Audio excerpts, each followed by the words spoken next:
With that down, let's move on to this, shall we? You know, we talked the other day about the AFI. You know, AFI, the American Film Institute, one of the most prestigious bodies in the world of entertainment and film. Every year they put out their list of the top 10, what they call the best shows of the year. And they don't order them. They just, here's the 10 best shows of the year. Mm-hmm. But they also, of course, being the American Film Institute, they also do that for what they consider, and they have pronounced to be the 10 best films of the year. So we're going to go down the list here in a second. Again, let me reemphasize that this is in no order.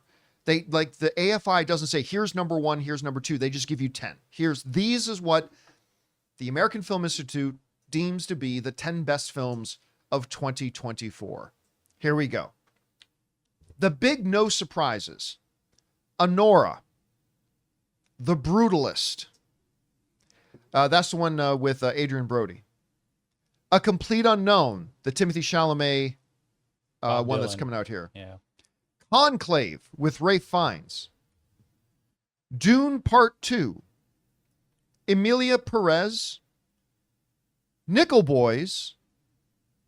A Real Pain, which I thought was good. I think it's good. I don't think it should be on this list, but hey, whatever. It's a good movie. Some people think it's deserving. That's great. Sing Sing with Domingo's in that one, right? Yeah. Mm-hmm. And to nobody's surprise, Wicked. These are the 10 films that the American Film Institute has deemed to be the 10 best. Chris, as you look down this list, is there anything to you that's glaringly not on the list that maybe you think would have been there? Not really on this one. The only thing I thought maybe would kind of inch in here is We Live in Time. Right. Because that was a beautifully done film that I don't think enough people, one, went and saw, but also just did not continue talking about either. And it's really well done and great performances from both Andrew Garfield and Florence Pugh in that. But other than that, this kind of is the kind of Oscar bait list that I assume we're all going to be getting soon anyway. This is essentially the list of all the screeners I'm getting. So this all feels really right on cue for what we can expect for a 2024 award season kind of showcase. These are the ones where we're all looking at these performances and what we're going to have for those Best Picture nominees going forward. I'm going to say this. Shocking.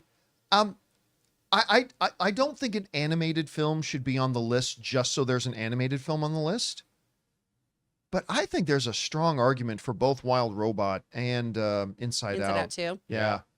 I think there's a really strong argument, especially when I look at a couple of the things. Again, every movie on here I think is at least very good. The one I haven't seen on this list is The Brutalist.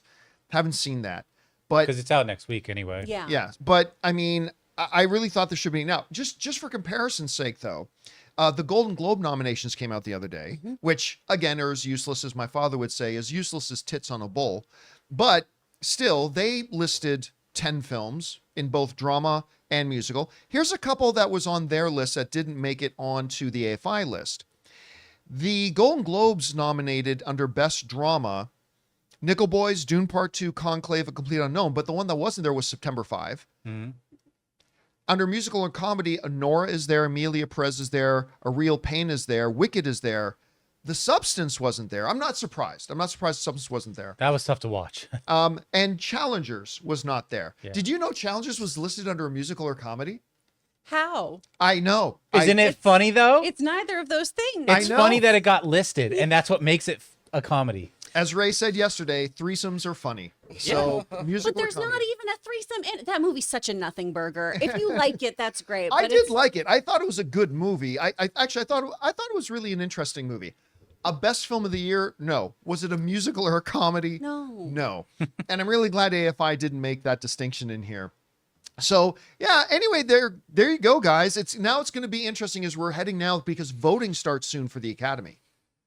They've already started narrowing down their fields. The individual branches are voting. We're not too terribly far away from finding out who the nominees for the Academy Award are. So it's just kind of interesting to see these lists. How's the connection between the AFI and the Oscars been? Well, I mean, Usually. again, since AFI doesn't like crown best film of the year, they just list, here's 10.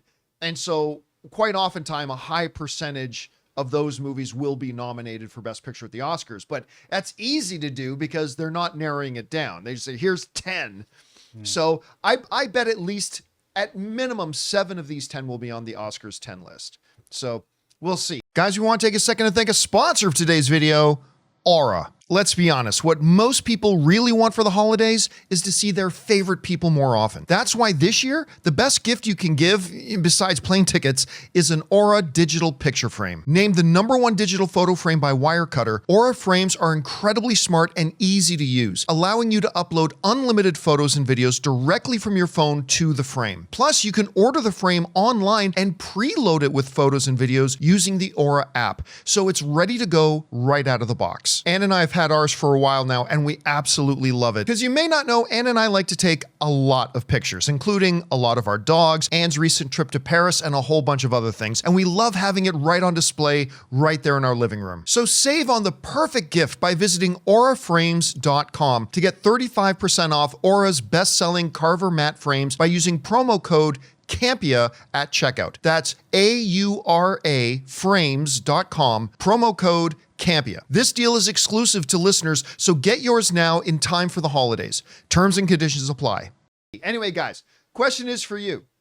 What do you think of AFI's annual list of the 10 best films of 2024? There's some absolutely remarkable films on there. A couple I think are really good, but maybe don't deserve to be there. But what do you think about it? Jump down into the comment section below and let us know your thoughts. Hey guys, thanks so much for watching this video. Make sure you like the video, leave a comment, and subscribe to our channel. And don't forget, we have a daily podcast called the John Campea Show podcast, available on Apple Podcasts, Spotify, or your favorite podcasting app of choice. Go and subscribe to it today so it'll be there when you need it.